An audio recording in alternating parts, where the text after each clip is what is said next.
Direct में live में। तो सबसे पहले मैं परिचय सभी का करवा देता हूँ, उसके बाद से फिर उनकी एक जो सक्सेस जर्नी रही है, क्योंकि एक मान के चलिए कि कोई भी सफलता आप पाते हैं, चाहे वो एजुकेशन से रिलेटेड हो या किसी भी एग्ज़ाम से रिलेटेड हो, तो वो कभी भी साधारण नहीं रहती है। उन सभी में एक हमेशा आप देखोगे तो काफ़ी ज़्यादा संघर्ष रहते हैं। और ये आप लोगों के सामने लाने का उद्देश्य है कि एक साथ हम सबको इसलिए लाए हैं क्योंकि सभी के अलग अलग अनुभव है। और क्या होता है, सभी की ज़िंदगी कोई एक टॉपर की ज़िंदगी से या उसकी संघर्ष स्टोरी से मैच नहीं करती। तो हम लोगों का ये लक्ष्य था कि इकट्ठे सभी की जो ज़िंदगी में अलग अलग टाइप के ऐसे घटनाक्रम हुए, उनके कैसे वो वहाँ तक पहुँचे। हो सकता है आप भी उन्हीं के जूझ रहे हो, जैसे कई लोग हैं काफ़ी समय से रिजल्ट नहीं आया, कई लोगों ने स्टडी छोड़ दी। हमारे साथ ऐसे भी हमारे साथ टॉपर है कि जिनके जीवन में भी ऐसा पड़ा हुआ है कि उन्होंने बीच में स्टडी छोड़ी और फिर फाइनली उन्होंने दोबारा तैयारी करके शुरू किया। तो चलिए पहले मैं सबके बारे में इंट्रोडक्शन दे देता हूँ, फिर सभी अपने बारे में शुरू करेंगे। सबसे पहले मैं बताना चाहूँगा हमारे साथ NBPSC 2020 फॉरेस्ट सर्विस के टॉपर हैं जो विजयवार जी हैं, वो साइड में बीच में बैठे हुए हैं, आशीष जी, और दूसरे मनीष शर्मा जी, वो रेंजर हुए हैं। और उसके बाद अभिषेक जी हमारे साथ में हैं, वो भी रेंजर हुए हैं, और सौरभ जी हमारे साथ में हैं।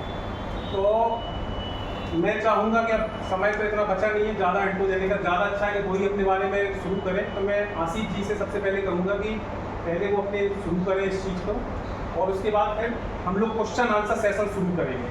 आशीष जी, थोड़ा आप अपने बारे में बताइए। नमस्ते सभी को, मेरा नाम आशीष विजयवार है और मैं बैतूल जिले का रहने वाला हूँ। मैंने राज्य जीवन सेवा परीक्षा 2020 में प्रथम स्थान प्राप्त किया है प्रदेश में, और मुझे सहायक वन संरक्षक का पद उसमें प्राप्त हुआ है। मैंने मेरा जो स्कूली बैकग्राउंड है, मैंने सरस्वती विद्या मंदिर से अपनी स्कूलिंग की है। उसके बाद मैंने जवाहरलाल नेहरू कृषि विश्वविद्यालय जो कि जबलपुर में है, वहाँ से BSc एग्रीकल्चर में अपना ग्रेजुएशन किया था, और वर्तमान में मैं ग्रामीण कृषि विस्तार अधिकारी के पद पर कार्यरत हूँ।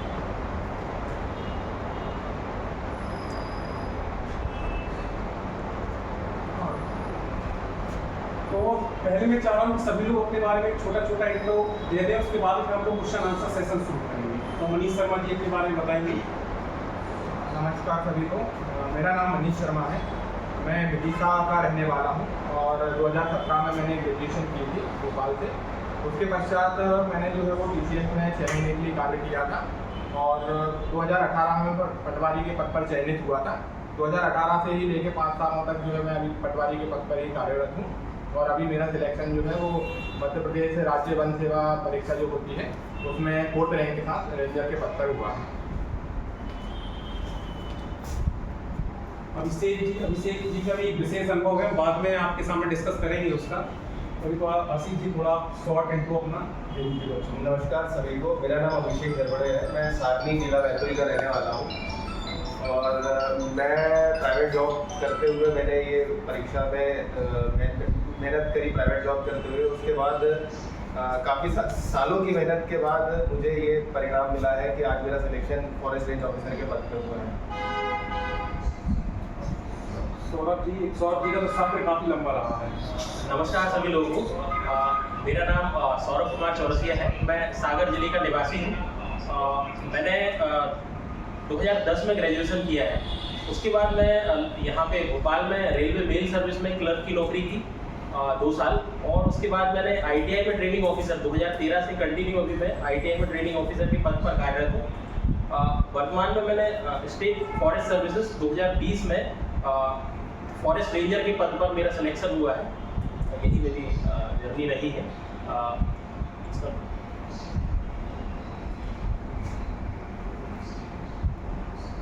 नमस्कार, मेरा नाम वेदांत कुमार गौतम है, और मैं जो ग्रेजुएशन इंजीनियरिंग किया हुआ है मैंने।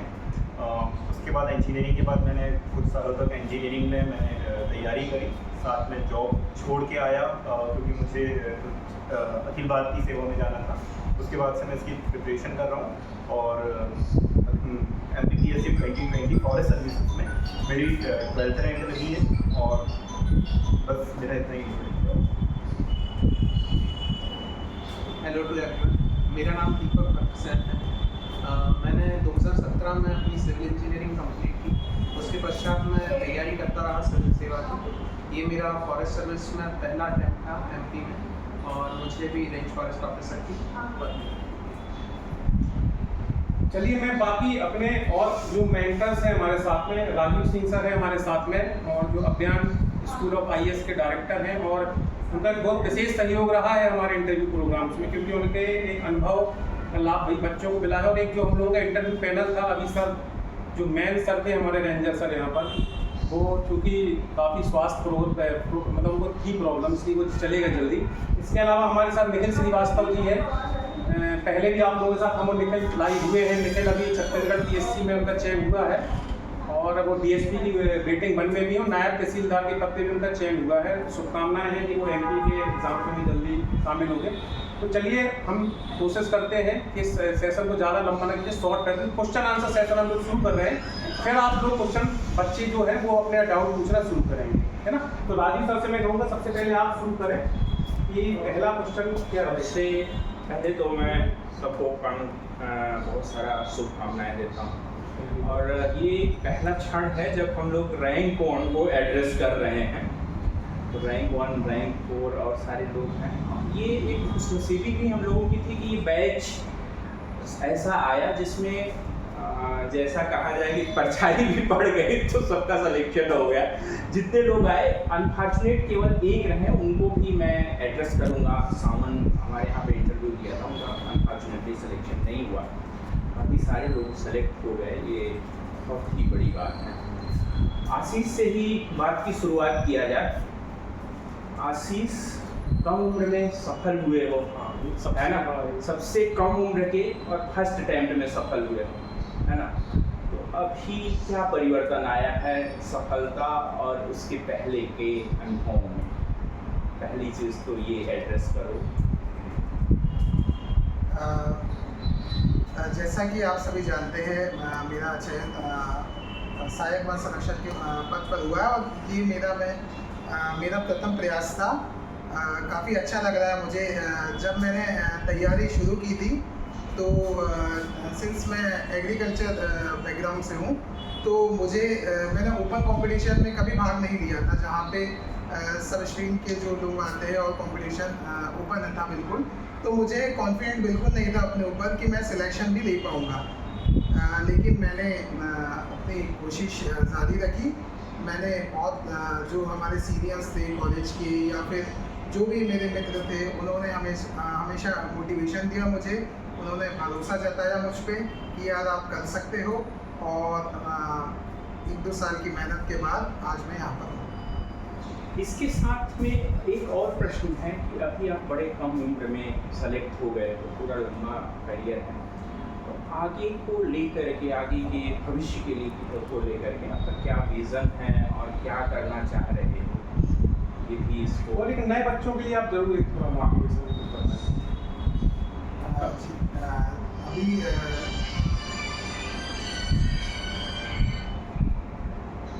जैसा कि मेरा टारगेट ही जो राज्य वन सेवा था, मैंने राज्य वन सेवा को ही प्रेफर किया था शुरू से। तो मेरा जो अभी जिसका जो हाईएस्ट पद है मुझे मिल चुका है, और अभी बहुत इनिशियल स्टेज में हूँ मैं। तो मेरा अभी कोई ऐसा प्लान है नहीं आगे का कि क्या करना है, मैंने अभी तय नहीं किया है। और मैं जो नए लोग हैं, बस उनसे इतना ही कहना चाहता हूँ कि आप लोग हिम्मत मत हारिए, आप लोग अपने कंपटीशन को ऑब्जर्व कीजिए, आप देखिए कि आपका कंपटीशन किन किन लोगों से है, और उसके बाद अपनी प्रॉपर स्ट्रेटेजी बनाइए, उस पर काम कीजिए।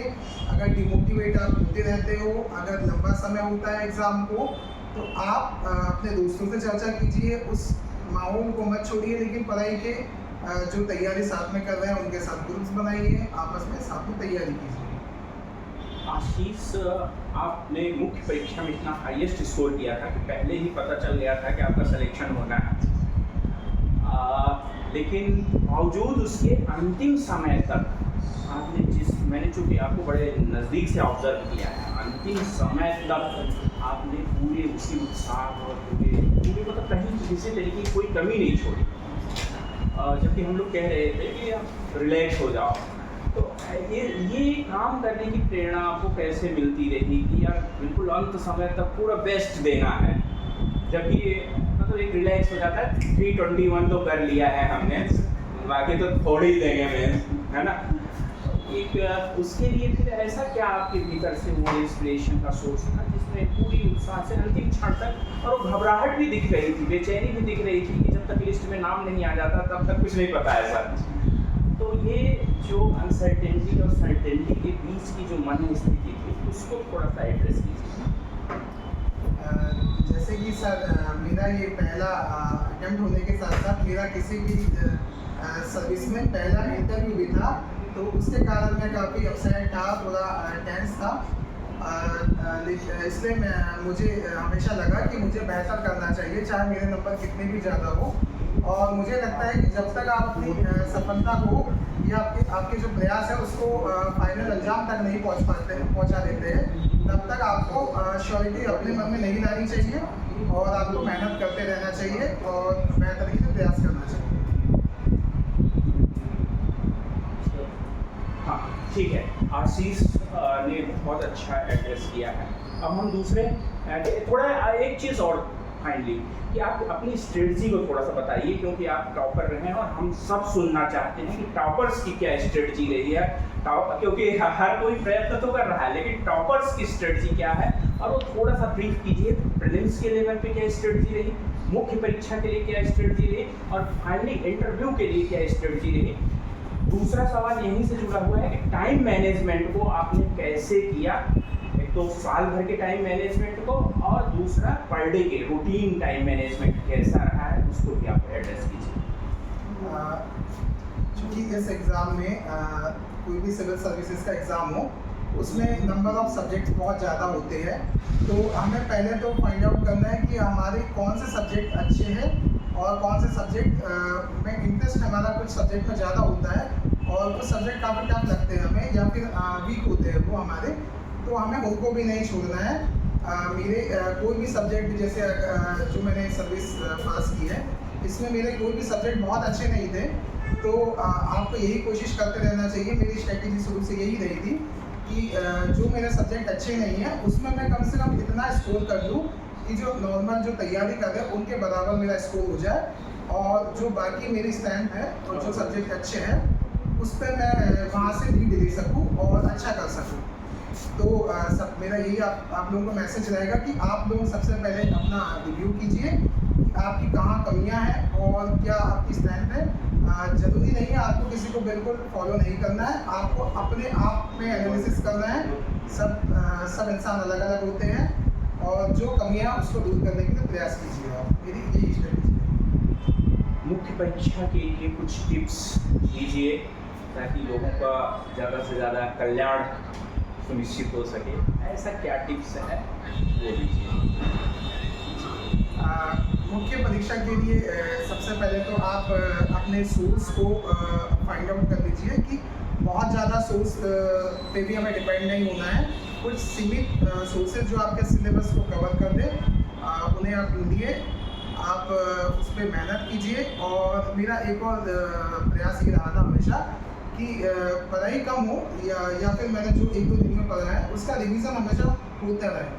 और सिंस मैंने जो एग्ज़ाम पास किया वो MCQ बेस्ड था, तो यहाँ हमें एक चीज़ ये भी ध्यान रखनी है कि हमें नंबर ऑफ क्वेश्चंस की बहुत प्रैक्टिस करनी है। अगर आपको दिक्कत आ रही है तो आप उस रिलेवेंट जो उससे जुड़े हुए लोग उनके साथ मिलकर ग्रुप्स बनाइए, वहाँ पे क्वेश्चन की प्रैक्टिस कीजिए और रिविज़न कीजिए ज़्यादा से ज़्यादा।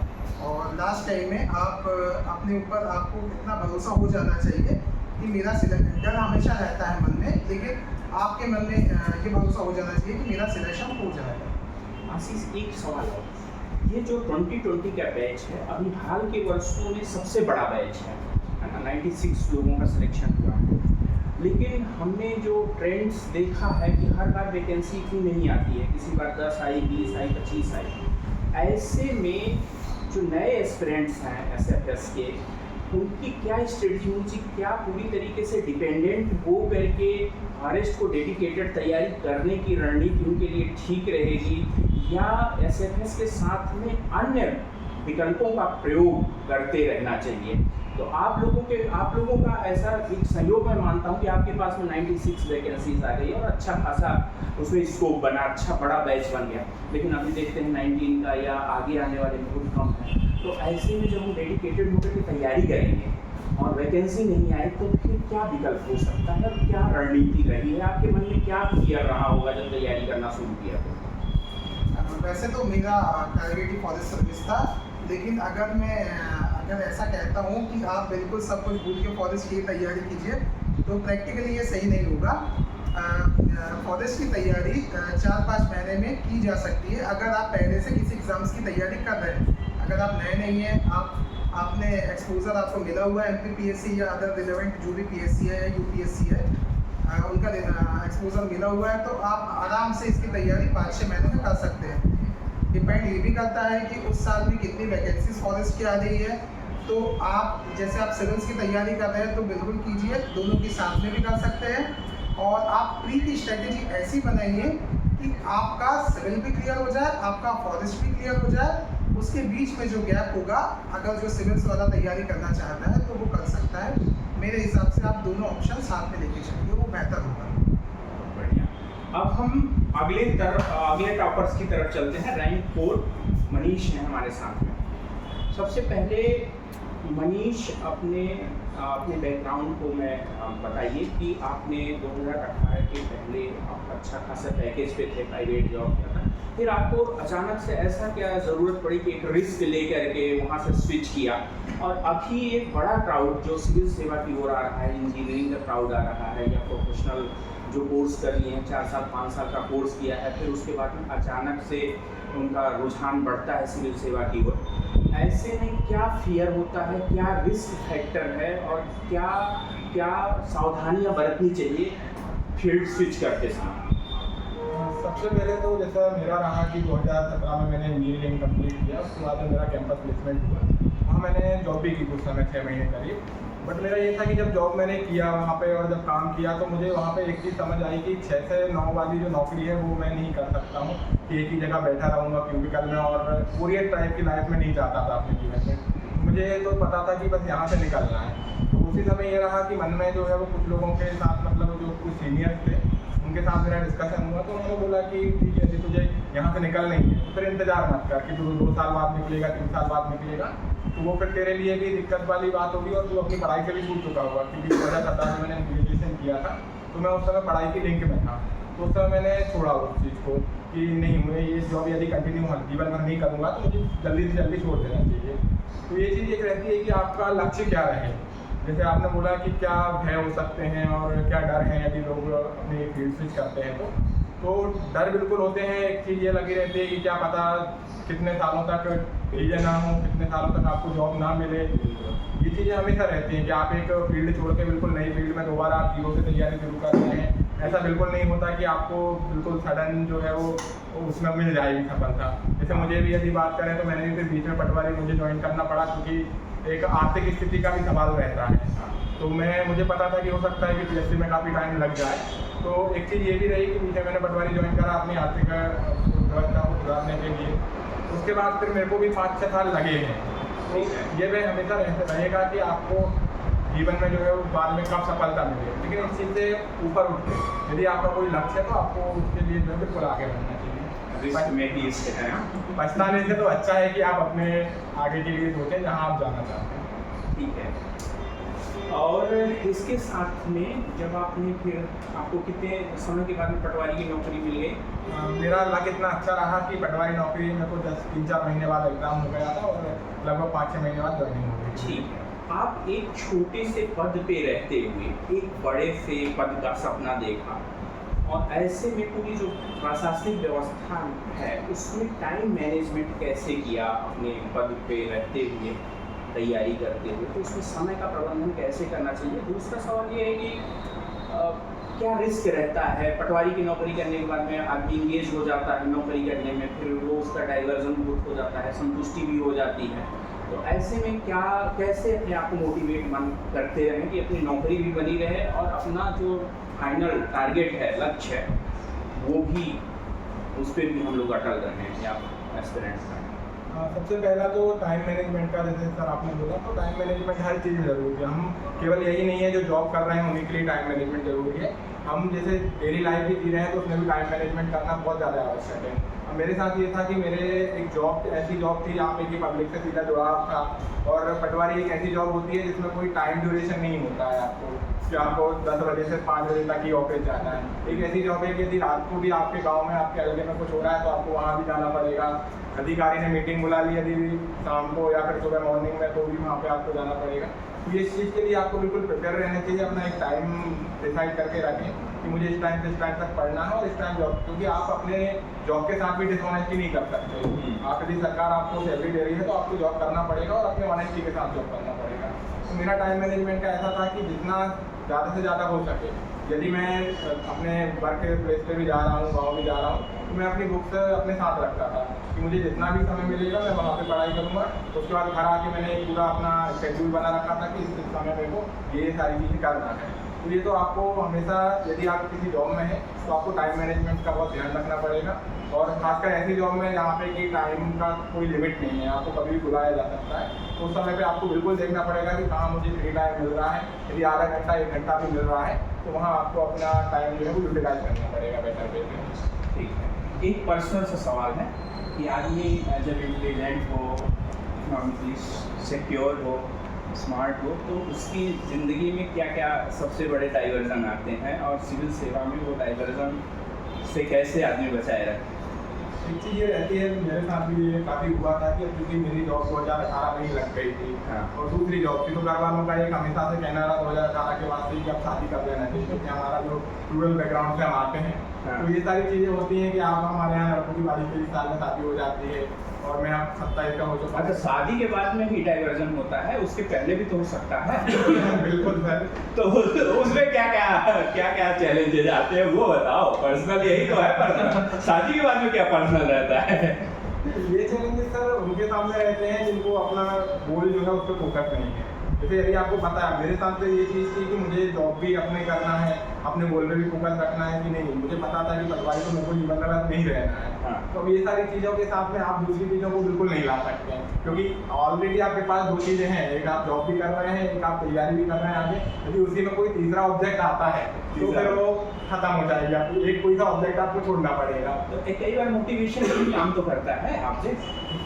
नहीं सर, मेरे साथ ये रहा कि मेरा मोटिवेशन मेरे अधिकारी लोग रहे हैं। हाँ। इतने अच्छे अधिकारी लोग मिले हैं मुझे कि उन्होंने हमेशा जहाँ मुझे और अगर ये तीसरा ऑब्जेक्ट अधिकारी ही हो तो ज़्यादा मोटिवेशन ऐसा भी तो हो सकता है। अभी तक तो सर ऐसा नहीं आया है मेरे 5 सालों में। हाँ। बाकी ये रहा है कि मेरे अधिकारियों का काफी support अच्छा, रहा है। एक चीज और है, सबसे सब लोगों से एक सवाल करूं कि अभी तैयारी के दौरान सबसे बड़ा डाइवर्जन जो होता है, ऑब्स्टिकल जो है, वो मोबाइल हो गया है ना?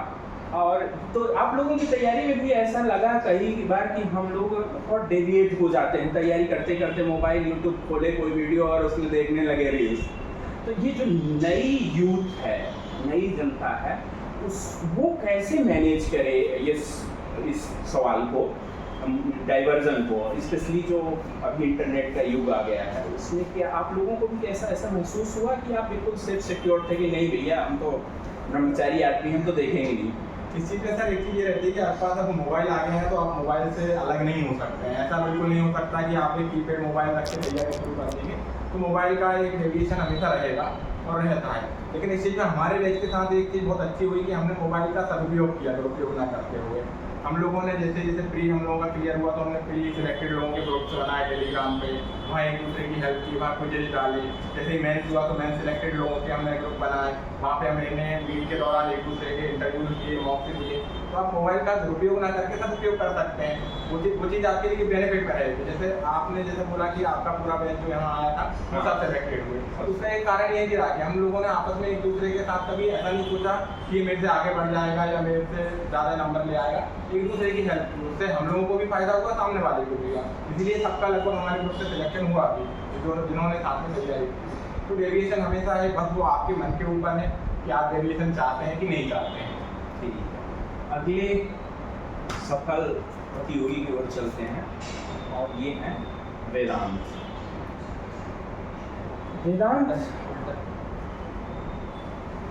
वेदांत, अपनी जो आप ऐसे अकेले हैं यहाँ पे जो लंबे समय से तैयारी कर रहे हैं और सफलता में भी थोड़े से विलम्ब हुआ और पहले भी मुख्य परीक्षा वगैरह देते रहे हैं, तो ऐसे में अभी 3-4-5 सालों में तो बहुत ही खराब स्थिति रही MPPSC की, है ना।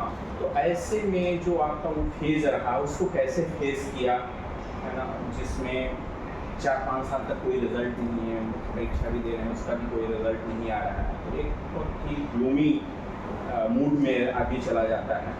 ऐसे में आपने उस फेज से कैसे पार पाया, उसके बारे में थोड़ा बता सकते?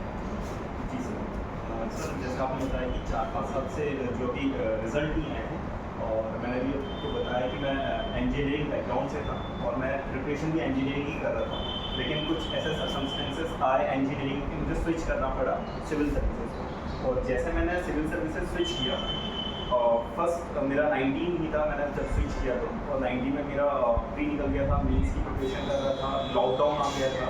अब लॉकडाउन कोई अब एकदम अनसर्टेन था, रिजल्ट का बिल्कुल ठिकाना नहीं था।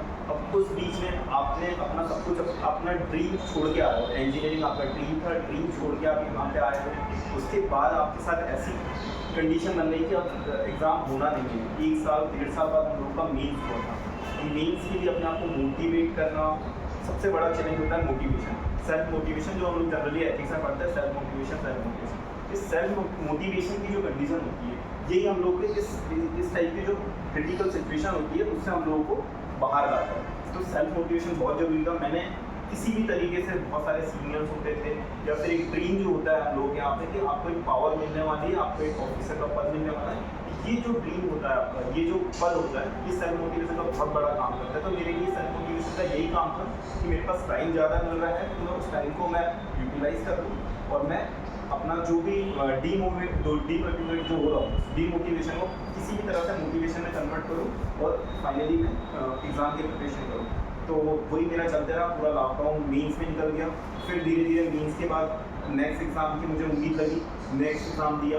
एग्ज़ाम आने से सर हो क्या रहा था कि मतलब एक मोटिवेशन आ जा रहा था। आपके पास ऑलरेडी एक एग्ज़ाम था, आपके पास फिर नेक्स्ट एग्ज़ाम आ रहा था, फिर नेक्स्ट एग्ज़ाम आता है। जब एग्ज़ाम निकलते थे, ये 3 फेज होता है, प्रीलिम्स, मेंस, इंटरव्यू। तो रिजल्ट आ रहे थे, लंबे हो रहे थे रिजल्ट, लेकिन मेरे साथ ये कंडीशन थी कि मैं नया था इस फील्ड में 19 में, तो मुझे टाइम बहुत ज़्यादा मिल रहा था। तो वो टाइम मेरे लिए एक मोटिवेशन हो रहा था कि कितने टाइम पे अगर मेरे पास टाइम नहीं होता था शायद मेरा मेंस नहीं निकल पाता। तो मैंने उस टाइम को यूटिलाइज सिर्फ इस मोटिवेशन से किया कि मेरे पास टाइम आ गया और मेरा मेंस हुआ। उसके 19 का मेंस मेरा नहीं निकल पाया था, लेकिन फिर मेरा 20 का रिजल्ट आया। 20 में मेरा प्रीलिम्स क्लियर था, लेकिन 20 में मैंने फॉरेस्ट सर्विसेज को फोकस किया क्योंकि मैंने स्ट्रेटेजी बना ली थी कि ये एक एग्ज़ाम है जिसको मैं बहुत कम समय में बहुत अच्छे से क्लियर कर सकता हूँ। बहुत अच्छा पद होता है फॉरेस्ट सर्विसेज, जितने मैंने अपने सीनियर से सुने। तो सीनियर्स का जो कहना था कि और सबसे बड़े फॉरेस्ट सर्विसेज का सबसे बड़ा मोटिवेशन होता है, शायद आप लोगों ने देखा होगा, इसकी जो ट्रेनिंग पीरियड होता है। मेरे सारे सीनियर्स ने यही बताया था कि ये जन्नत है। तो इस जन्नत एक दूसरा मोटिवेशन मेरा ये जन्नत था कि ये मेरा क्लियर हो पाया 2020 का एग्ज़ाम। तो ठीक है, आपको जन्नत नसीब हुआ, बहुत बहुत मुबारक। अगले प्रतियोगी सफल छात्र की ओर चलते हैं। आप थोड़ा सा अपने शैक्षणिक पृष्ठभूमि के बारे में बताएं और उसके बाद शैक्षणिक पृष्ठभूमि के साथ में ये अपने प्रयासों के बारे में थोड़ा सा बताएं। तो जैसा कि मैंने पहले भी इंट्रो में बताया, मेरा सिविल इंजीनियरिंग का बैकग्राउंड था। 2017 में मेरा ग्रेजुएशन हो गया। उसके बाद मैं यूपीएससी की तैयारी करने लगा, लेकिन 3 अटेम्प्ट मेरा प्रीलिम्स भी नहीं हुआ यूपीएससी में। उसके बाद बहुत डिमोटिवेशन, एंजाइटी बहुत ज़्यादा, तैयारी छोड़ दी और खेती करने लगा। खेती करना 1 साल तक खेती करने मैंने। किस चीज़ की खेती कर रहे थे? कमर्शियल खेती या फिर ऐसे ही टाइम पास वाली खेती? कमर्शियल अच्छा खेती करने लगा। मैंने एग्रो फॉरेस्ट्री टाइप का ही कुछ करा, जिसमें टी के साथ में मैंने हॉर्टिकल्चर को इंक्लूड कर दिया। अच्छा, इसी से जुड़ा सवाल है, तो क्या आपने अपना ये जो एग्रीकल्चर कर रहे थे, इसमें क्या आपकी हॉबी भी लिखी थी या कैसे किया था? इंटरव्यू वगैरह में इसका कुछ उपयोग किया था अपने बैकग्राउंड का? मैंने बताया ज़रूर, मेंशन ज़रूर किया कि मैं कुछ टाइम तक ये भी करता रहा। हॉबी में नहीं, मेंशन hobby किया में। था कि या बताया था सिर्फ? बताया था, मतलब जब उन्होंने मेरे से पूछा कि आप अभी तक लाइफ में क्या कर रहे थे, आपका 2017 में ग्रेजुएशन हो गया, तो उसके बाद आपने क्या क्या करा, हाँ, तो उसमें मैंने ज़रूर मेंशन किया आपकी कि हॉबी क्या रही है? मेरी हॉबी सिंगिंग रही, और उसके अलावा उसमें चीज़ मेंशन करनी रहती है कि आप किसी चीज़ में एक्सपीरियंस है, तो मैंने एक इवेंट मैनेजमेंट का ज़रूर उसमें मेंशन किया था कि मैं कॉलेज टाइम में बहुत एक्टिव था उसमें, और मैं काफ़ी मैनेजमेंट पोजीशंस पे रहा था। तो उसके बाद में कोई इवेंट मैनेजमेंट किया है, कुछ किया या फिर छूट ही गया? मैंने कॉलेज के बाद ये किया था कि मैनेजमेंट में जाना है, तो मैंने एक प्रोजेक्ट मैनेजमेंट कोर्स होता है, उसके लिए फॉरेन इंस्टीट्यूशंस की तैयारी की, GRE क्लियर किया, वीज़ा आ गया, सब हो गया, फिर कुछ ऐसे सर्कमस्टांसेस बने कि यहीं रहना, और क्योंकि मेरे घर में सभी सिविल सेवा बैकग्राउंड से, तो एक वो मोटिवेशन ज़रूर रहा। सिविल सेवा परीक्षा में सिविल कि मैं सेवा की आगे बड़ी इसमें भी भूमिका बढ़ है।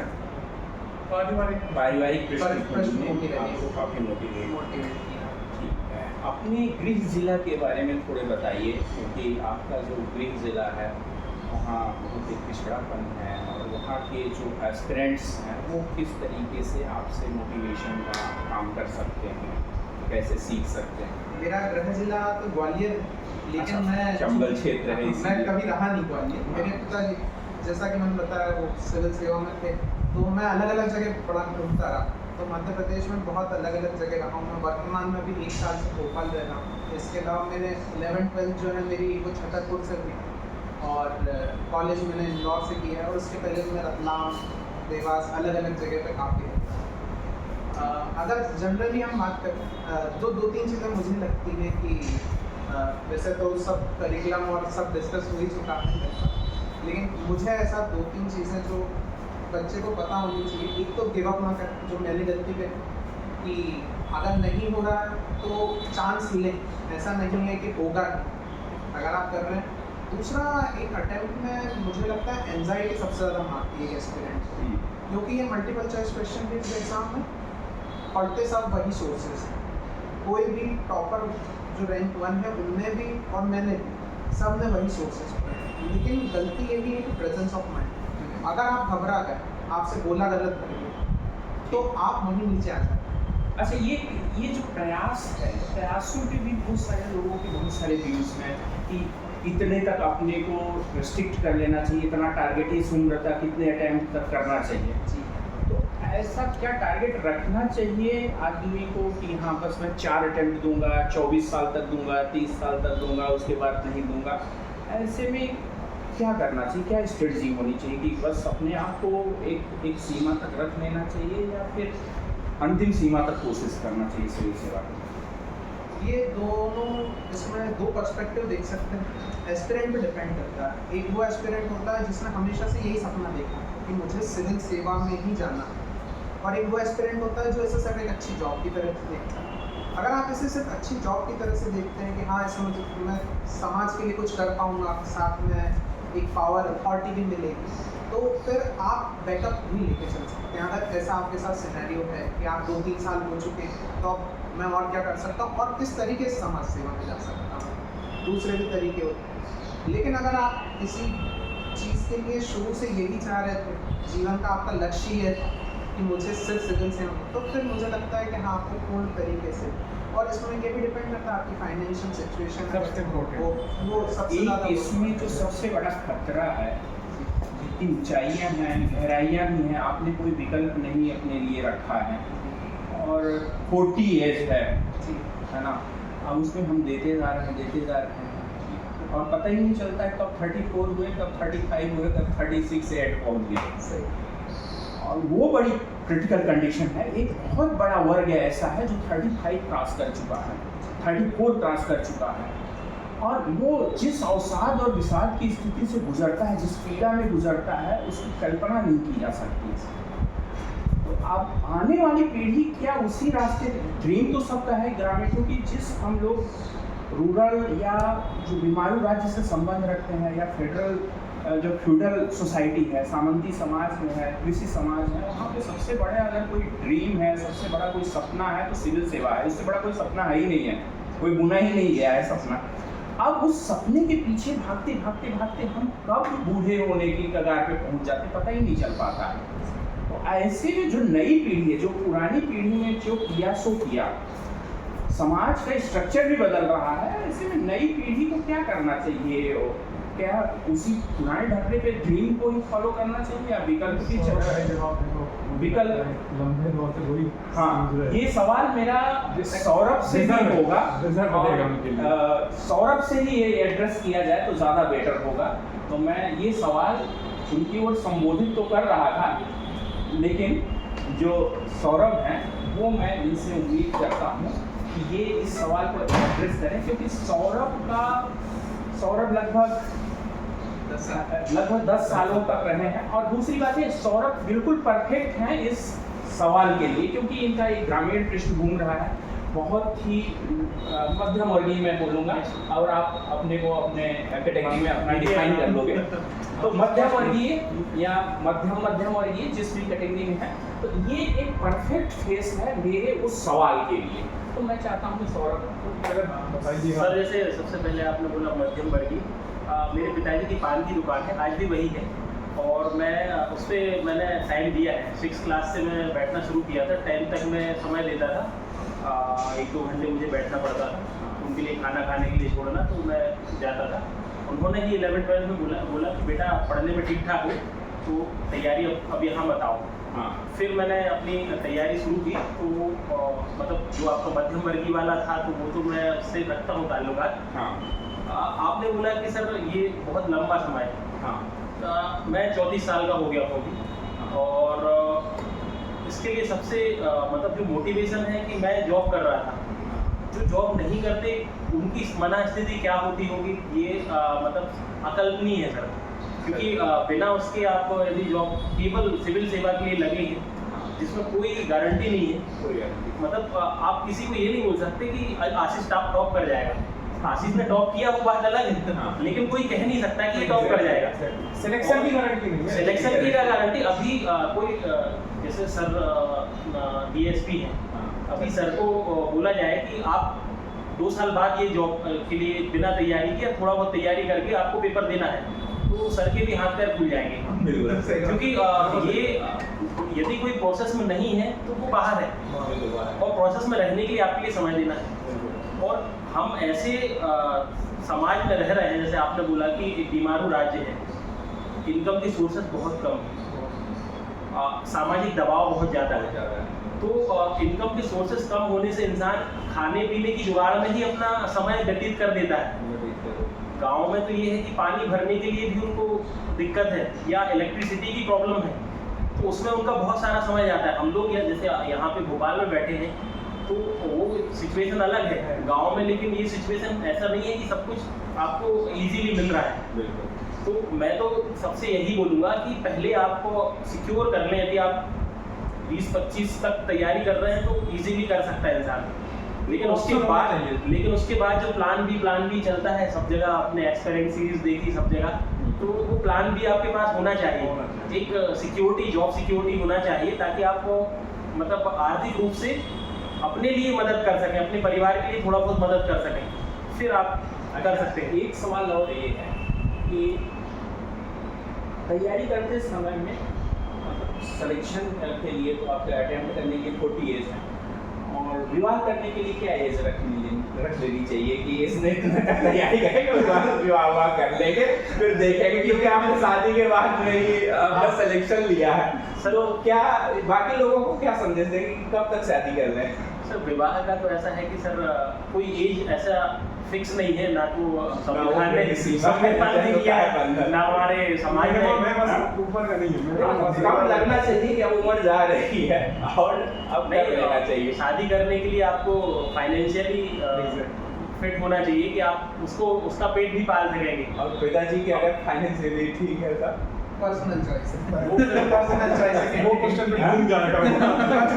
पर्सनल चॉइस है आपके लिए, मतलब आपको उतने बेहतर तरीके से आप रह नहीं पाएंगे यदि आप पिताजी की उस पे आपको अपना मतलब सेल्फ रिस्पेक्ट खोना पड़ेगा। यदि आप सेल्फ रिस्पेक्ट हर इंसान का होता है, वो पिताजी की कमाई पे किसी और का भी पेट नहीं पाल सकता, अपना तो ठीक है। भारतीय समाज में मेरा तो ये मानना है कि 90% लोगों का जीवन सेल्फ रिस्पेक्ट के बिना ही चल रहा है, पिताजी के उस पे। तो बेचारों को अगर इतना सेल्फ रिस्पेक्ट का मैसेज दोगे तो मुझे लगता है 90% यहाँ कुमारे मरेंगे लड़के। तो सर शादी थोड़ा लेट कर सकते हैं ना, शादी लेट कर सकते हैं। जैसे आप देखते हैं कि जो सफल इंसान है, अपने एक्ट्रेस हुए, खिलाड़ी हुए, बड़े लेट शादी करते हैं। हाँ। कभी आप भी कुछ ऐसा करना चाह रहे हैं तो आप थोड़ा लेट करिए शादी, मतलब त्याग करना पड़ेगा, कुछ तो त्याग करना पड़ेगा। मोदी जी है हमारे, मोदी जी हैं। ये मतलब मेरा ये सवाल था कि शादी भी कर लें और साथ में तैयारी भी चलती रहे, ऐसा नहीं। शादी के साथ साथ पिताजी कह रहे हैं कि तुम बेटा कर लो, दोनों को खिला लेंगे हम, तुम तैयारी करते रहने, तो क्या करना चाहिए, उनको क्या संदेश दोगे? ऐसे में ये है कि आपको तैयारी करने के लिए फिर आपको कुछ ना कुछ तो मतलब सेक्रीफाइस करना पड़ेगा। जैसे कुछ आपको कुछ प्लान बनाना पड़ेगा कि आपको इस टाइम पे ये करना है, ये करना है। बच्चा प्यार का क्या टाइम होता है यार? सर जैसे मेरी बेटी है 2.5 साल की, हाँ। तो हम लोगों ने जैसे ये तैयारी जब मैं कर रहा था तो दिक्कत ये होती थी, वो छोटी थी तब, बॉटल से दूध पीती थी। हाँ। रात में उसको 2-3 बार दूध पीना होता था, तो मैं डिसाइड करके बैठा था कि भैया रात का काम मेरा है। हाँ। तो मैं रात में पढ़ता रहता था 2 बजे तक, 1:30 बजे तक, जब तक मैं पढ़ता था। तो उस टाइम पे फिर मैं उसकी जो भी दिक्कत होती थी, रोती थी वो, तो मैं देखता था। बाकी दिन में वाइफ को दे देता कि अब आपको दिन भर आपको देखना है, क्योंकि दिन में मैं जॉब करने चला जाता था। तो थोड़ा बहुत तो करना पड़ता। बीच में ऐसा होता है कि आपको चिड़चिड़ापन आता है, हर इंसान को आता है, तो फिर आपको काफी थोड़ा झंझट में फंस गए। हाँ चिड़चिड़ापन आता है, कुछ भी छोटी-छोटी बातों पे विवाद होता है, तो उससे आपको बचना पड़ता है कि यदि तैयारी करना है तो फिर बचो, नहीं तो फिर विवाद में उलझे रहो। ठीक है, एक राउंड हो गया है, आप लेकिन कुछ आप पूछ रहे हैं सर कुछ सवाल मेरा रहे जी। हाँ सर, सर मैं तो अब मैं अभिषेक भाई जी और अभिषेक भाई जो है हमारे, मैं कुछ स्पेसिफिक्स पे बात करना चाहूँगा। जैसे कि अभी सभी एस्पिरेंट का एक सवाल होगा, जैसे 1 महीने बाद मेंस का एग्जाम, और 2020 का जो फॉरेस्ट सर्विस का सिलेबस था वो चेंज सिलेबस था, और पहला एग्जाम जो है आपने चेंज सिलेबस से क्रैक किया। तो पेपर 2 की जो स्ट्रेटेजी है, बहुत सारे लोगों के लिए सवाल है कि जो फॉरेस्ट्री का सिलेबस है और जो आपका साइंस का सिलेबस है प्लस एनवायरनमेंट का जो सिलेबस है, उसको कैसे अप्रोच किया जाए। सेकेंड थिंग कि उसके जो प्रॉपर जो आपके रिसोर्सेज हैं वो क्या हों। सर पहले तो मैं कहना चाहूँगा कि जो भी पहले प्रिपेयर करना चाहता है अच्छे से, वो पहले पूरा सिलेबस देख ले, एक बार पढ़ ले कि वो सिलेबस है क्या। मतलब लोग क्या करते हैं कि दूसरों का पढ़ा लिखा कि कौन सी किताबें हैं, ये किताबें हैं, ये पढ़ लो, वो पढ़ लो, और लग जाते हैं क्या बिना सिलेबस देखे। बट प्रॉपर सिलेबस देखना ज़रूरी है, क्योंकि पूरा पेपर सिलेबस के अंदर से ही आएगा। और जैसा कि मतलब फिजिक्स हो गया, केमिस्ट्री हो गया, मैथ्स हो गया, बायो हो गया, ये सब 10th 12th के लेवल की हैं, तो ये सब तो मैंने पढ़ी हुई थी पहले। उसके बाद जो फॉरेस्ट्री था, तो फॉरेस्ट्री के लिए मैंने एक बुक आती है मणिकंदन, मैंने वो रिफर करी थी। मैं यहाँ पे पूछना चाहूँगा कि मणिकंदन से आपने सेल्फ नोट्स कुछ बनाए हैं या बिल्कुल रीडिंग की है? नहीं सर, मैंने मणिकंदन काफ़ी मोटी बुक है, मैंने उसके लगभग 70 से 80 पेजेस में मैंने उसके नोट्स को कवर किया। मणिकंदन को एज ए रेफरेंस हमको यूज करना है और उसके कुछ पॉइंट्स में हमको नोट्स बनाने हैं। पूरा सिलेबस देखते हुए, सिलेबस से बाहर नहीं जाना है और सिलेबस के अंदर का सब पढ़ लेना है। तो बस यही था सर, फॉरेस्ट्री में यही था। एनवायरनमेंट भी लगभग मणिकंदन से, मतलब फॉरेस्ट्री से रिलेटेड ही था, तो हो जाता है। ट्राइबोलॉजी हमने MPPA के समय में पढ़ ली थी, तो वो भी मतलब 100% जो सेकंड पार्ट था वो सब कुछ दिया हुआ है, बस आपको बस पढ़ना है। दूसरा मेरा प्रश्न जो है वो साइंस से रिलेटेड है कि इंजीनियरिंग बैकग्राउंड से जो लोग हैं उनके लिए बहुत ही ईजी पड़ जाता है कि उन्होंने JEE की प्रिपरेशन के दौरान जो है इस लेवल की साइंस या फिर साइंस पढ़ी होती है। पर जो BSc का स्टूडेंट है या फिर जिसकी कॉलेज एजुकेशन इतनी अच्छी नहीं है, उनके लिए जो है वो क्या स्ट्रेटेजी होनी चाहिए साइंस की? सर देखिए 10th तक तो सर मेरे ख्याल से सभी ने इतनी साइंस पढ़ी हुई है। जी, पर यहाँ पे 11th-12th लेवल की जैसे कि हम देखते हैं। तो सर एक्चुअली क्या है सर कि पहले अगर 10th तक अगर बेसिक्स क्लियर है तो 11th-12th का कुछ ज़्यादा बड़ा सिलेबस नहीं है एग्जाम में। मतलब जैसे मोशंस नहीं है फिजिक्स में, है ना, केवल इलेक्ट्रिसिटी वाला पोर्शन ज़्यादा है, ऑप्टिक्स थोड़ा सा है, बस ऐसे ही केमिस्ट्री में सर, केमिस्ट्री में थोड़ी सी फिजिकल केमिस्ट्री और ऑर्गेनिक है थोड़ी सी, बाकी ऑर्गेनिक बिल्कुल नहीं है, तो प्रॉपर तो एक तरह से NCERT sufficient NCERT more than sufficient है। एनसीईआरटी आपका कहना है कि सफिशिएंट है और इस सर्विस एग्जाम मतलब साइंस साइंस और एनवायरनमेंट के लिए आपकी क्या रिसोर्सेज का एनवायरनमेंट के लिए तो सर मतलब ऐसे तो मैं न्यूज़ पढ़ता था तो एनवायरनमेंट का कुछ आता था तो मैं लिख लेता था एक कागज में, एनवायरनमेंट से रिलेट हो जाता था। तो बाकी सर नॉर्मल मुझे मार्केट से कोई बुक मिल गई तो मैं उसके लिए नोट बनाए हैं। एक जो प्रश्न मैं ये आपसे करना चाहूँगा कि जैसे आपने बताया कि आप जो है पिछले 10 साल से प्रिपरेशन कर रहे थे, 90% एस्पिरेंट की लाइफ में ऐसा एक फेज आता है कि जब उनको लगता है कि क्विट कर देना चाहिए। बहुत सारे लोग क्विट कर जाते हैं, पर आप जो है उसमें एक स्पेशल केस है, आपने क्विट किया बट आपने कम बैक किया। तो मैं ये जानना चाहूँगा कि वो मोटिवेशन आपके अंदर कहाँ से आया कि भाई फिर से तैयारी करनी है। और दूसरा प्रश्न इसमें मेरा ये रहेगा कि फिर से आपने अपनी तैयारी को आपने कैसे रिडिफाइन किया और सक्सेस तक पहुँचे?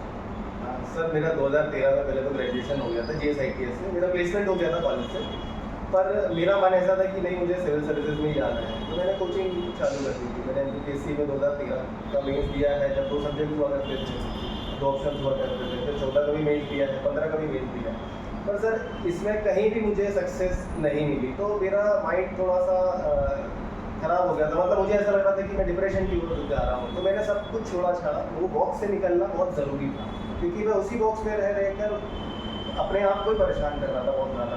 तो मैं बाहर आया, पहले मैंने बोला कि और भी तो लोग हैं, इतने सारे तो ऑप्शंस हैं, वो भी तो अलग जी रहे हैं, वो भी कमा रहे हैं, वो भी खा रहे हैं, उनकी भी इज्जत है। तो मैं बाहर आया, फिर मैंने थोड़ा डाइवर्स देखा कि मतलब यहाँ पर भी करियर बनाया जा सकता है। जैसे कि सर मैंने अटल बिहारी वाजपेयी हिंदी विश्वविद्यालय से सर मैं first aid and emergency care में मैंने डिप्लोमा भी किया हुआ है सर। तो मेरा इंजीनियरिंग के साथ साथ मेरा मेडिकल बैकग्राउंड भी ले लिया मैंने। तो मेरा ऐसा हो गया था कि मेरा जो इंटरेस्ट था वो बहुत वास्ट रहा है, हमेशा नॉलेज को गेन करने का है। और जब मैं प्रिपरेशन कर रहा था तो मैं एक जगह घुस के रह गया था, तो मैं बाकी चीज़ें मुझे मोटिवेट कर सकती थी वो यहाँ पर नहीं थी। यहाँ बस मैं, किताब, मेरा कमरा, बस इतना ही था। तो ये मतलब थोड़ा सा करिकुलम, एक्स्ट्रा करिकुलर एक्टिविटीज़ होनी चाहिए, थोड़ा सा अलग इंटरेस्ट होना चाहिए। ये आपको प्री में भी काम आएगा, मेन से भी काम आएगा, और इंटरव्यू में तो बहुत ज़्यादा काम आएगा।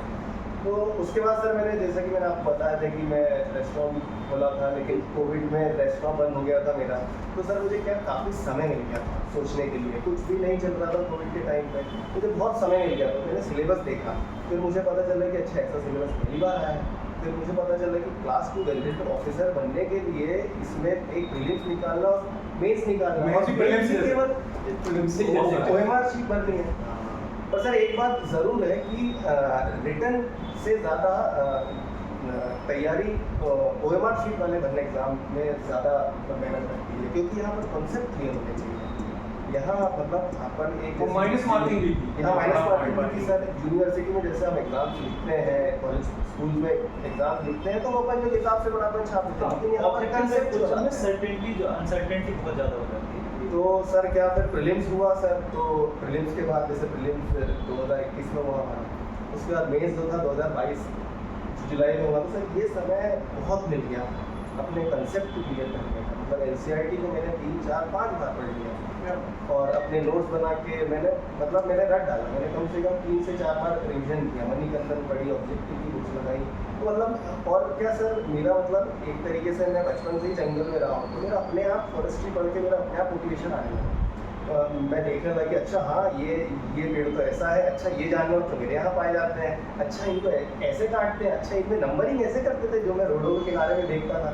तो मुझे बहुत अच्छा लगने लगा कि अच्छा यहाँ पर बांस ही क्यों लगाए हैं, रोडों के किनारे बांस ही क्यों लगाए हैं। फिर मैं वहाँ पर फॉरेस्ट अधिकारियों को देखा, मैंने 3 स्टार लगे हुए और मतलब उनकी कितनी रेस्पेक्ट। तो मतलब ये मतलब मोटिवेट ही करती गई। और फिर सर एक और चीज़ है सर कि प्रिपरेशन के वक्त हर दिन एक जैसा नहीं होता सर। किसी दिन आप 2 घंटे पढ़ पाते हैं, किसी दिन 10 घंटे, और किसी दिन नहीं पढ़ पाते। पर सर पढ़ाई नहीं छोड़ना, पढ़ते रहना, कैसे भी करके आपको बस किताब उठानी है। जैसा बोलते हैं ना कि आपको बस उठना है, कंटिन्यूटी बस। ऐसा नहीं कि आपने छोड़ दिया कि अब एक हफ्ते अपन को पिक्चर देखेंगे दोस्तों के साथ, ऐसा नहीं करना। कंटिन्यूटी बने रहना चाहिए। इसके लिए आप चाहे तो मतलब कोई ग्रुप बना सकते हैं, दोस्तों के साथ कर सकते हैं, ताकि एक डिमोटिवेट हो तो दूसरा बोले नहीं यार अपने को तो करना ही है। थोड़ा सा टाइम लिमिट रख सकते हैं कि अपने को इतने समय में इतना पोर्शन करना है। सोशल मीडिया से तो ज़रूर दूर रहना चाहिए सर। और सर उसके साथ साथ मतलब मैंने योगा का भी ट्राई किया सर, मतलब क्योंकि सर इतनी बड़ी प्रोसेस थी। 2020 का फाइनल 2023 में आया है, एक साल छोड़ के, जबकि आप कमबैक प्रोसेस, हाँ कमबैक प्रोसेस में था। तो कहीं मुझे लगा था कि कहीं मैंने गलत तो नहीं कर दिया, कि मुझे छोड़ता नहीं था, कहीं जहाँ पे मैं सेट था वहीं करना था। पर एक चीज़ है ना सर कि मतलब रिग्रेट बहुत, ज़िंदगी में सबसे ख़राब चीज़ है रिग्रेट।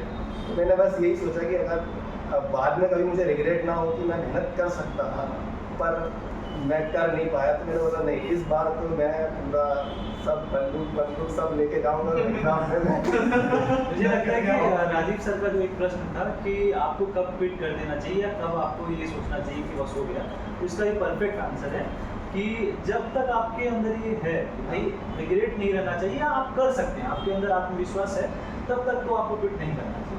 जिस दिन आपको लगे कि नहीं अब हो गया या फिर इससे आगे मैं नहीं कर सकता हूँ, तो फिर वो पॉइंट है कि भाई आप अगर क्विट करना चाहें तो कर सकते हैं।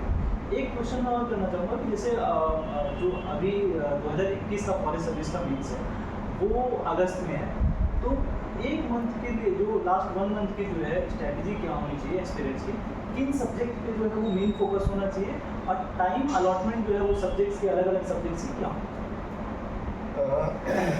सर पहले तो अगर कोई प्रिपेयर कर रहा है कि सब्जेक्ट अगस्त वाले एग्जाम के लिए, तो उनका MCGK तो लगभग कंप्लीट हो गई होगा। तो पार्ट ए में 3 यूनिट्स हैं MCGK के, चौथे यूनिट में करंट अफेयर्स है और 5 ICT, मतलब वो टोटल 5 यूनिट है। तो सर करंट अफेयर्स ऐसा है कि जो समंदर है, मतलब आप जितना पढ़ते जाओ आने वहाँ 10 क्वेश्चन ही। तो मेरे ख्याल से पार्ट ए में अगर MCGK आपका पढ़ा हुआ उसको रिवाइज करो, और ICT 45 क्वेश्चन तो वही कवर करता है ना। तो ये जो 50 में से सर मतलब 40 क्वेश्चन ये हो जाएंगे, और थोड़ा बहुत करंट अफेयर्स तो आपने वैसे ही पढ़ा होगा, अगर आ गया तो आ गया, नहीं तो ठीक है। पर अगर वहाँ करंट अफेयर्स को ज़्यादा ध्यान दीजिए तो फिर ये 40 क्वेश्चन आपके। दूसरी चीज़ सर सेकेंड क्वेश्चन कि फिजिक्स और केमिस्ट्री को देखिए सर, जितना सिलेबस में पूरा है ना, मैथ्स का भी एप्टीट्यूड, जब आप यहाँ तक आई गए हो तो आपका एप्टीट्यूड मैथ्स वगैरह भी अच्छा ही होगा। तो ये 3 तो सब्जेक्ट हैं कि जो आपके मतलब ठीक ठाक हो सकते हैं। उसके बाद आता है सर बायो।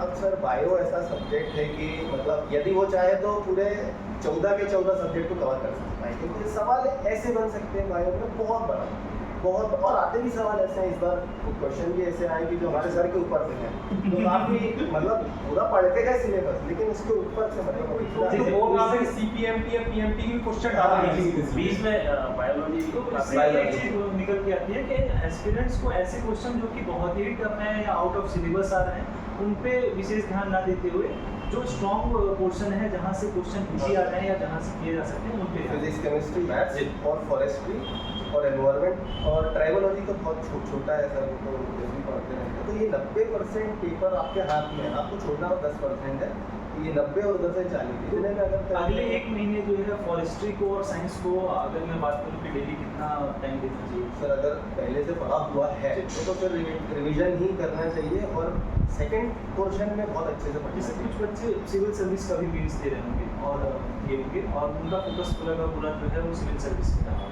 अब वो 1 मंथ है उनके लिए फॉरेस्ट सर्विस के लिए, तो उनके लिए आप क्या उनका पार्ट है तो अच्छा ही होगा, जैसे पार्ट साइंस का कुछ पार्ट उनका साइंस का भी अच्छा है, एनवायरनमेंट का कुछ पार्ट उनका सर फॉरेस्ट मेरे ख्याल से सर इतना स्कोरिंग है, बहुत ज़्यादा स्कोरिंग है सर, 40 क्वेश्चन और 10 एनवायरनमेंट भी मिला ले तो 50 क्वेश्चन, मतलब लगभग 33% जो है केवल फॉरेस्ट कवर कर रहा है। और यदि कोई पढ़ने जाएगा, यदि उसको कोई इधर से पढ़ेगा तो उसको इंटरेस्ट इतना है, बहुत इंटरेस्टिंग सब्जेक्ट है। एटलीस्ट 3 to 4 आवर्स फॉरेस्ट और फॉरेस्ट को ज़्यादा देना है। नहीं, एक चीज और भी थी कि जो फॉरेस्ट्री का पार्ट लोग डर रहे थे ना, बहुत बेसिक आ रहा है, बहुत बहुत बेसिक आ रहा है। में एक चीज जो मैंने फील की,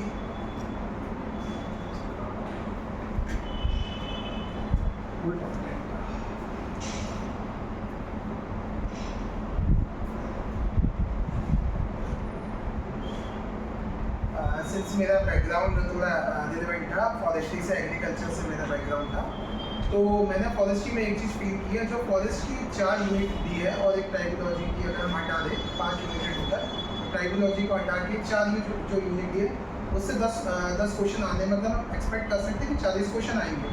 लेकिन जो फॉरेस्ट्री का सिलेबस है वो थ्योरेटिकल ज़्यादा दिखता है, तो उससे एमसीक्यू बनने के चांसेस कम हो जाते हैं। तो उसी टाइप के एमसीक्यू को बार बार घुमा के पूछेगा वो, या तो फिर बहुत इजी एमसीक्यू मांगे।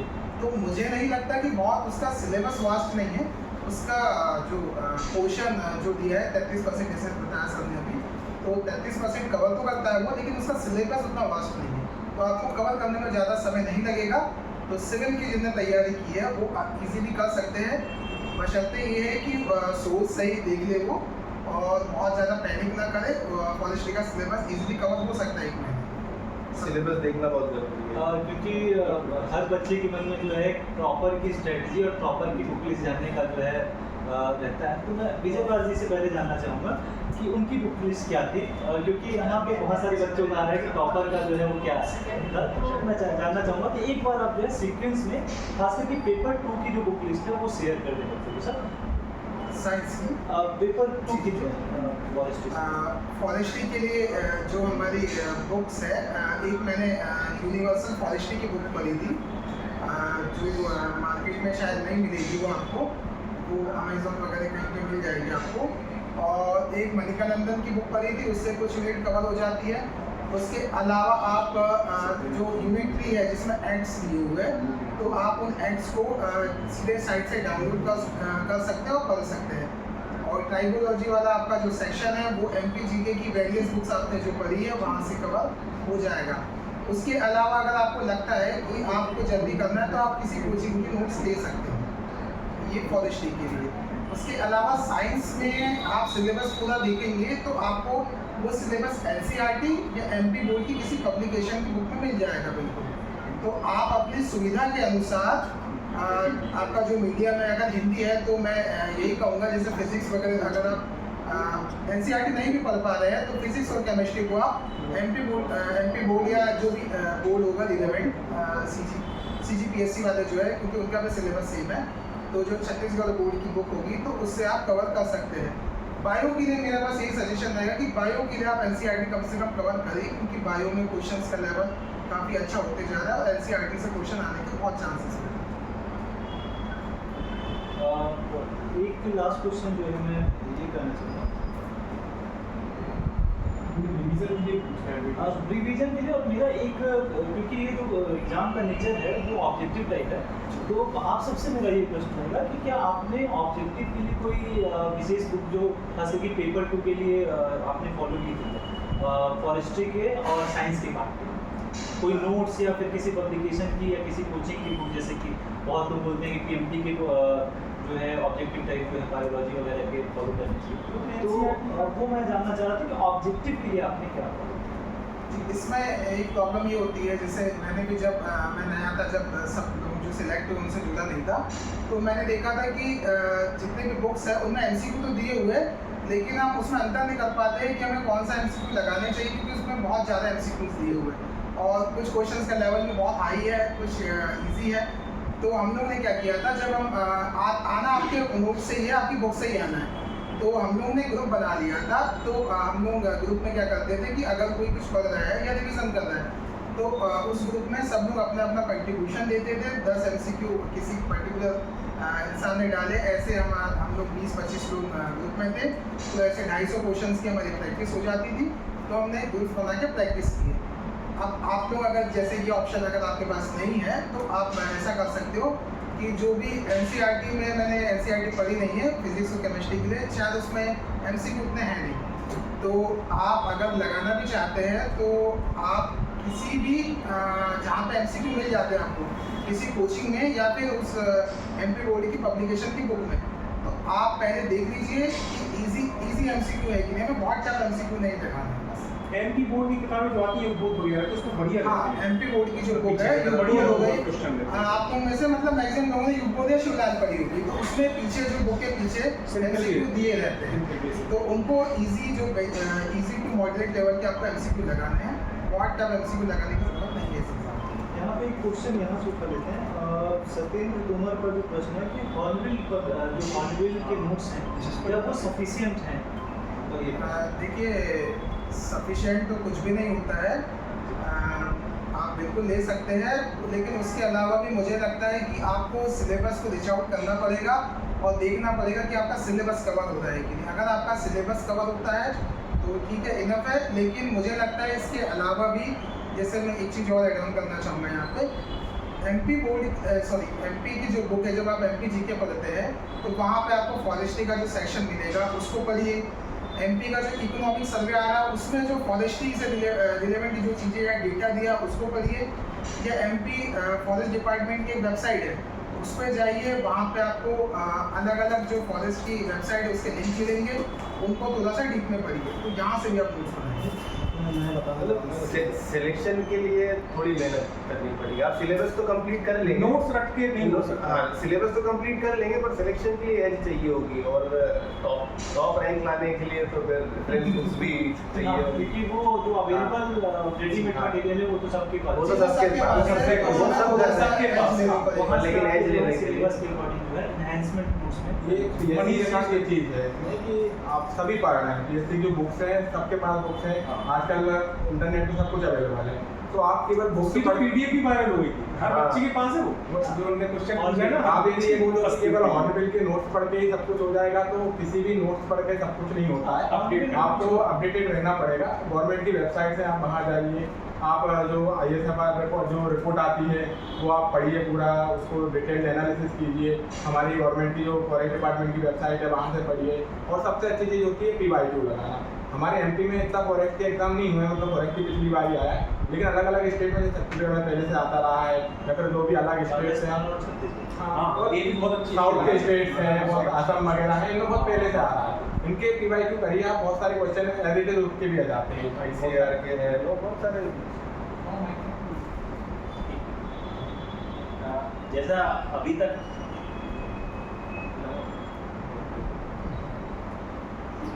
पुराने पेपर का एनालिसिस करते हैं हम लोग, तो जैसे अभी सर ने भी सभी लोगों ने बोला फॉरेस्ट भी बहुत इजी आया था 20 में, तो मैं ये बोलूँगा इस बार नहीं आने वाला।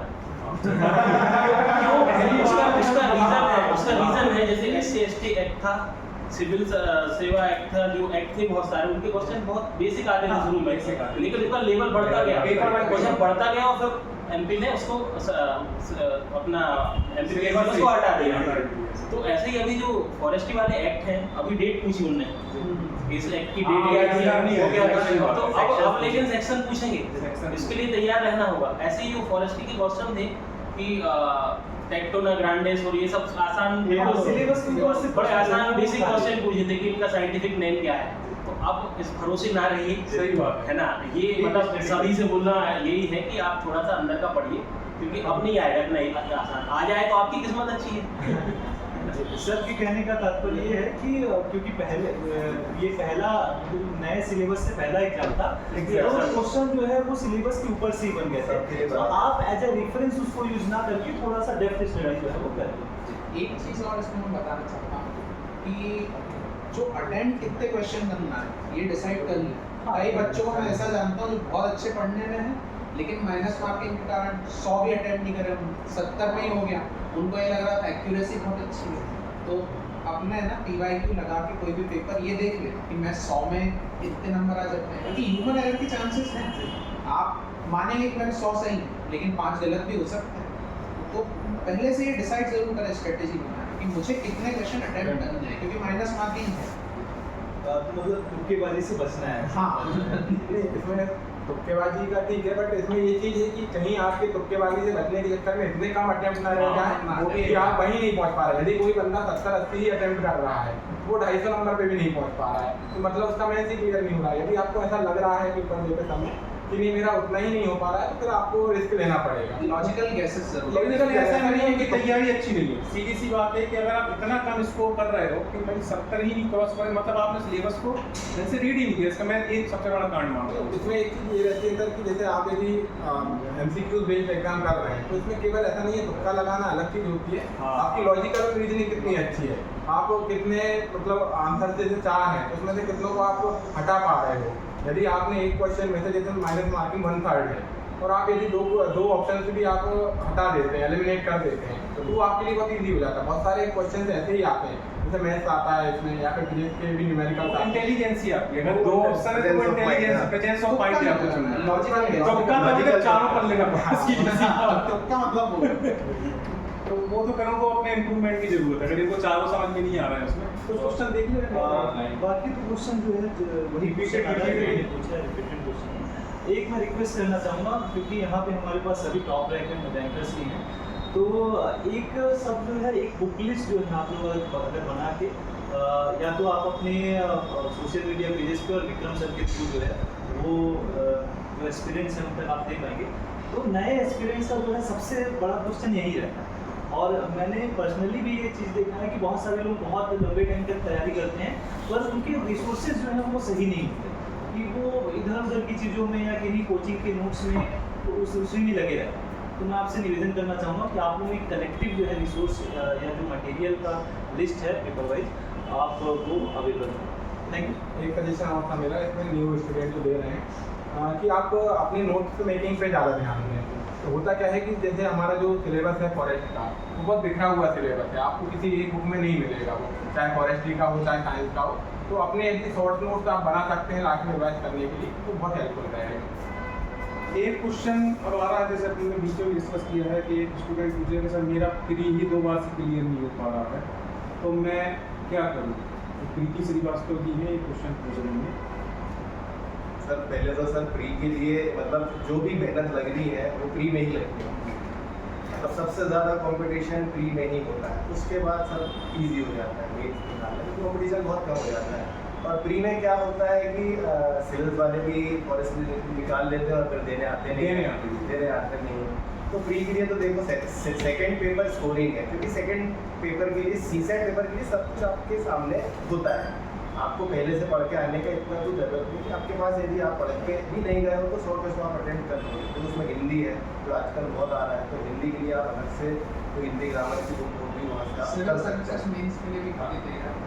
नए बच्चों के लिए दिक्कत है, जैसे नए बच्चे जो DCP आना चाहते हैं वो उतना हिंदी नहीं पढ़ सकते। यूट्यूब से कंसिडर करें उसको, हिंदी के कई जगह आपको लेक्चर्स मिल जाते हैं जिसमें आपको जो मेन सिविल सर्विसेज का होता है उसमें जो हिंदी का पेपर होता है अब तो ग्रामर ही आगे थोड़ी हाँ, वो ग्रामर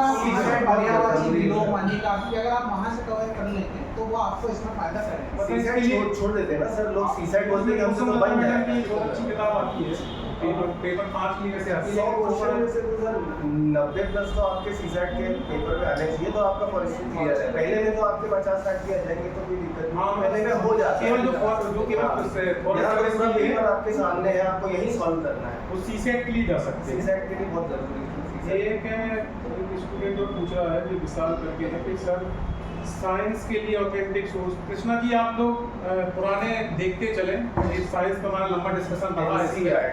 NCERT और अगर योगबोध अपना और जो शिवलाल आती है 11-12 तो इसके MCQ लीजिए, तो पूरी बुक्स नहीं पढ़नी है, पहले टॉपिक उठा लीजिए फिर आप उसको कर लीजिए। ऐसा नहीं कि आप शुरू से पढ़ना 11-12 शुरू कर दे, ऐसा नहीं है। यदि कोई सर स्टूडेंट यदि हमारा पेपर जो 2020 का यदि उठा के देखेगा और NCERT देखेगा तो ये सवाल वो बाहर से नहीं बता पाएगा, सब कुछ NCERT सब कवर करता है पूरा। अब तो MPA भी NCERT आती है ना, योगबोध शिवलाल भी NCERT है। मैं NCERT पे एक प्रश्न करना चाहूँगा कि NCERT किस क्लास की ये जरूरत है? सिलेबस 12th की NCERT से कवर होता है। क्यों पता चला 9th और 10th की NCERT से वो भी करना जरूरी है सर, स्टार्टिंग वहीं से करनी है। बेसिक अगर सही नहीं है तो 9th और 10th के NCERT उसके बाद जो है पहले बेसिक वहाँ से बनाना है। सब्जेक्ट वाइज अलग अलग है सब। जैसे अगर आप फिजिक्स को फॉलो कर रहे हैं तो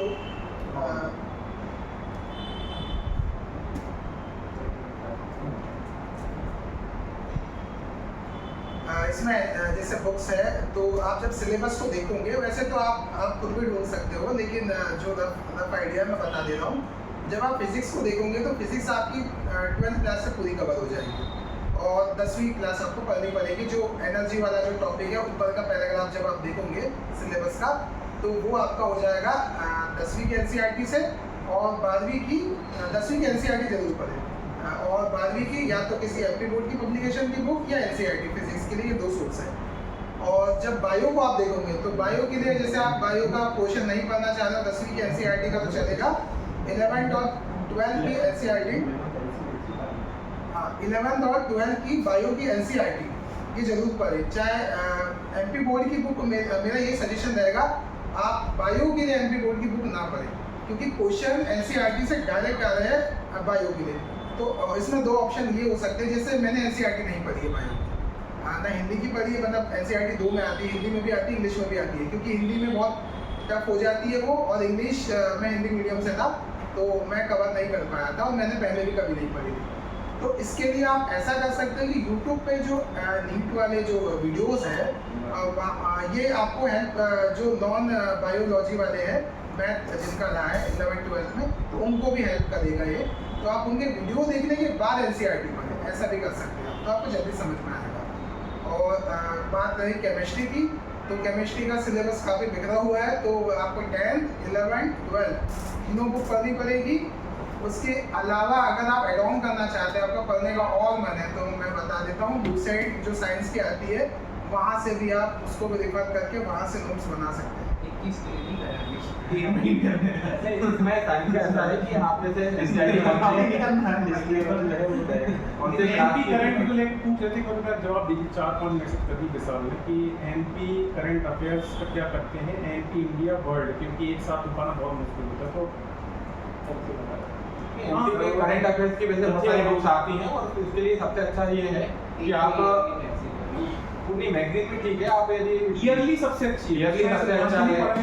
आप यदि फेसबुक, ट्विटर, इंस्टाग्राम चला रहे हैं तो एमपी गवर्नमेंट ने आजकल जो है वो अपने पेजेस बना दिए हैं, वहाँ पे डेली न्यूज़ डालते हैं वो, उसको आप जरूर फॉलो करें, क्योंकि डायरेक्ट वहाँ से क्वेश्चन उठके वो आजकल डाल रहे हैं। और उसके अलावा कोई भी आप 3 मंथ 6 मंथ वाली जो मैगजीन्स आती हैं उनको उठाएं। इसमें 2 बहुत अच्छी बुक्स आ रही है इस टाइम पे, एक तो तत्ववान है और एक एग्जामपीडिया की बहुत बढ़िया बुक है, और वो बुक बहुत अच्छी है। जैसे सर ने बताया MP.gov करके ऐसी कोई वेबसाइट है, वो इंस्टाग्राम पे भी है और ट्विटर पे भी। वो लोग भी उसी से कंपाइल कर रहे हैं एक्चुअली में, मेरे पास उसका क्वेश्चन है कि वो लोग भी वहाँ से मिल जाए कंपाइलेशन क्या है, आपकी मेहनत बच जा रही है। अपन मान लो कोई मेहनत करके दे रहा है तो अपन स्क्रीन तस्वीर में ना जो भी थे वो पैसा का आगे छाप देते हैं, या तो आप वेबसाइट फॉलो करिए या फिर दोनों का लेंगे तो रिवीजन हो जाएगा। जैसे मोबाइल चला रहे हैं आप, फ्री है मोबाइल चला रहे हैं, तो आप कम से कम उसको फॉलो कर लो तो आपको दिखते रहेगा। एनालिटिकल नहीं है, एनालिटिकल वो नहीं है अपने करंट, मतलब सीधे फैक्चुअल है, तो फैक्चुअल के लिए तो आप सीधे कंपाइल सीधे नहीं कर दिया हो तो बढ़िया रहेगा। नेशनल और इंटरनेशनल करंट अफेयर्स के लिए स्पीडी की जो करी थी सर, पर बहुत ज़्यादा हो जाता है, बहुत ज़्यादा हो जाता है। अच्छा, साइंस के लिए एक चीज़ और है जो बार-बार लोगों के मन में जो साइंस का डाउट रहता है ना, वो इसलिए रहता है कि कुछ है ना क्वेश्चन ऐसे होते हैं साइंस में, जैसे फिजिक्स में न्यूमेरिकल वाला पोर्शन है, उसको देख के ना व्यक्ति को लगता है यार ये तो एनसीईआरटी में है ही, हर टॉपर ये बोला एनसीईआरटी पढ़ तो हो जाएगा, बाकी वो क्वेश्चन नहीं होना है, उसको छोड़ो। जो 99% सिलेबस से फोकस ऑन है, वो है, वो एनसीईआरटी में है। एक बंदा क्वेश्चन पूछा है क्वेश्चन ऐसे आ जाते हैं कि पेपर 2 का कथन कारण निष्कर्ष वाले क्वेश्चन कैसे सॉल्व करें।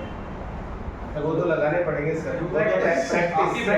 पेपर 2 की कोई भी बुक ले सकते हैं, बहुत सारी बुक्स आती हैं, बहुत सारी कथन निष्कर्ष में ऐसा होता है कि आप 10 दिन भी यदि उसको प्रैक्टिस कर लिए, लास्ट में जब आप प्री की तैयारी कर रहे हो, लास्ट के 5-10 दिन आप बस उनको 1-1 घंटे दे दो, तो आपका ऑटोमेटिकली माइंड ऐसा बन जाता है कि एग्जाम में आपके सही हो जाते हैं। मुझे भी प्रॉब्लम आती थी 18-19 में, तो मैंने बीच में ये चीज़ें प्रैक्टिस की, लास्ट के 5 दिन भी मैंने बस डेली 1 घंटे उनको देखा, और यूट्यूब से लगा लो आप, कोई पुरानी बुक से जो PYQs है उनको लगा लो, तो आपसे क्वेश्चन बनने लगते हैं। कथन में एक और चीज़ है, लोग है ना उसके रूल्स नहीं देखते पहले, सीधे उठाई कोई भी किताब और वो लगता है उनको कि बस ये पढ़ा है स्टेटमेंट, इसके हिसाब से यही मतलब, उसके कुछ रूल्स हैं, कोई भी यूट्यूब वीडियो मिल जाएगा लेक्चर, उसको पहले स्टडी। कृष्णा यादव पूछ रहे हैं कि 25 दिन में कुछ हो सकता है क्या सर, क्योंकि 25 दिन में आप कुछ नोट्स बना रहे साइंस के, तो मुझे यही बोलिए बेसिक जो भी कर सकते हैं, हमारे दूसरे के आप लोग क्या कर सकते हैं। आदमी जा रहा है 25 दिन है, तो फॉरेस्ट्री आप बेसिक ये है कि फॉरेस्ट्री पे ज़्यादा ध्यान दें, क्योंकि ज़्यादा स्कोरिंग फॉरेस्ट्री है,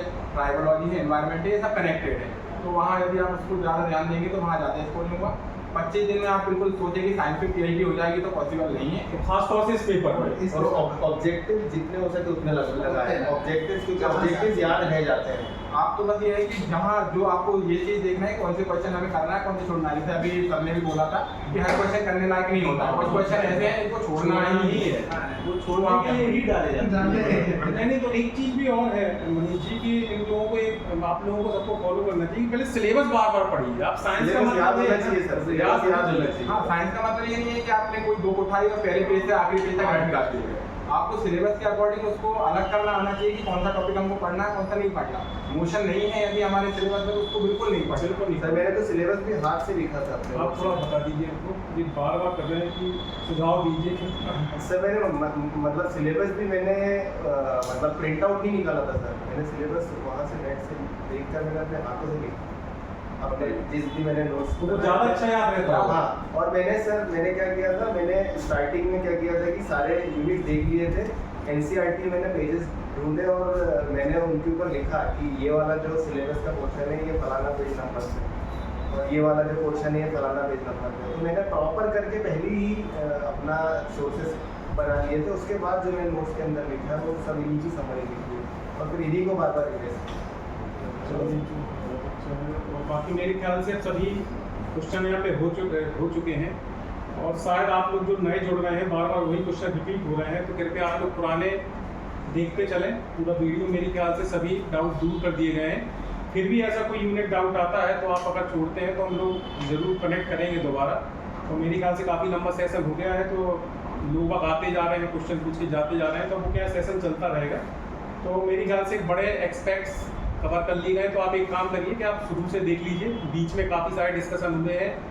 तो अब यहाँ पर हम लोग सेशन एंड कर रहे हैं। सर और मैं एक चीज़ बताना हाँ, चाहूँगा, एक फाइनल जो आपको सजेशन है। क्वेरीज हुई है बहुत ज़्यादा, वो जो फिजिक्स के न्यूमेरिकल आए थे, हाँ, तो जैसे सर ने भी बताया था, तो जैसे 5 न्यूमेरिकल्स आए थे, वो एनसीईआरटी में भी शायद थे 1-2 उसमें से, लेकिन आप उसके पीछे मत जाइए कि वो 5 न्यूमेरिकल्स में से हम सही करेंगे तभी हमारा सिलेक्शन होगा।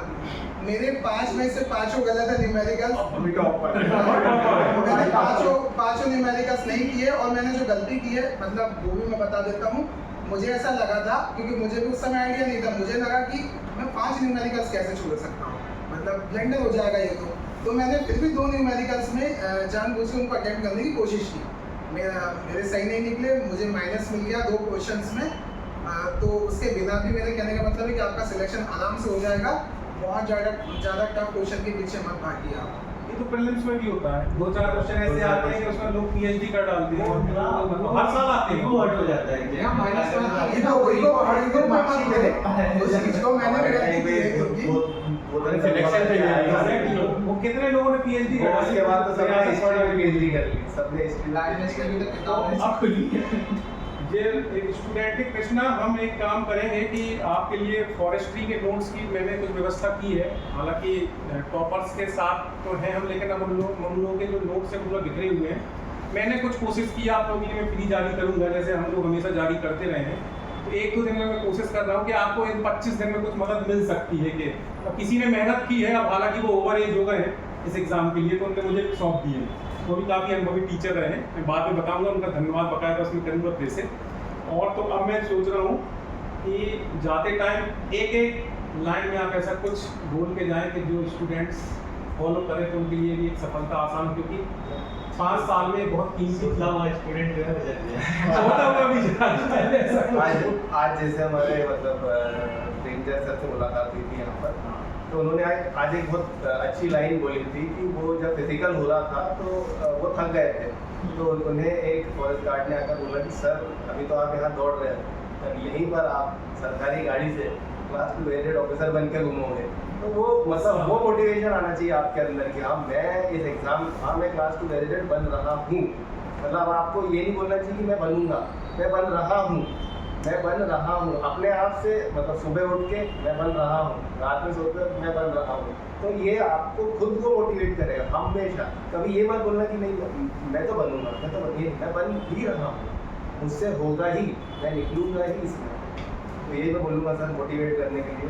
एक आपका हमारे सौरभ चौरसिया का जरूरी है सबसे एक सजेशन, क्योंकि वो एक अनुभव के साथ भी है। मेरा आप लोगों से यही सजेशन रहेगा कि लगे रहिए, क्योंकि होना तय है यदि आप लगे रहेंगे तो। लेकिन फैमिली के साथ एक आप और मैनेज कीजिए, फैमिली और नौकरी के साथ में आपने इस चीज़ को मैनेज किया है, कुछ विशेष है आपके साथ में। टाइम मैनेजमेंट करना पड़ेगा, सभी को टाइम मैनेजमेंट करना ही पड़ता है, चाहे वो फैमिली के साथ नहीं भी हो उसको भी टाइम मैनेजमेंट करना पड़ता है। जिम्मेदारी बदलती है, यस सर, बस रोल बदलते हैं। रोल बदलते हैं, जिम्मेदारी रोल बदलती है। एक आप मैसेज दे दीजिए कुछ इसके लिए।